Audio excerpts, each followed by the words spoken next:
শব্দের তীব্রতা ১৬ গুণ বাড়াতে শব্দ তরঙ্গের বিস্তার কত গুণ বাড়াতে হবে? তাহলে শব্দের তীব্রতা যদি I হয় এবং বিস্তার যদি A হয় তাহলে আমরা জানি শব্দের তীব্রতা I সমানুপাতিক A স্কয়ার বিস্তারের বর্গের সমানুপাতিক।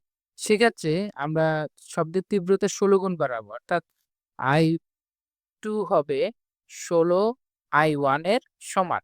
তাহলে বিস্তার কত হবে? তাহলে সেক্ষেত্রে আমাদের সূত্র হচ্ছে আ I2 ভাগ I1 ইজ ইকুয়াল টু হবে A2 A1 হোল স্কয়ার। তাহলে A2 A1 হবে হচ্ছে রুট ওভার I2 এর মান হচ্ছে দেখো I2 কে আমরা ১৬ ভাগ I1 লিখতে পারি। আর এখানে I1 তাহলে রুট ১৬ থাকবে যেটা হচ্ছে 4।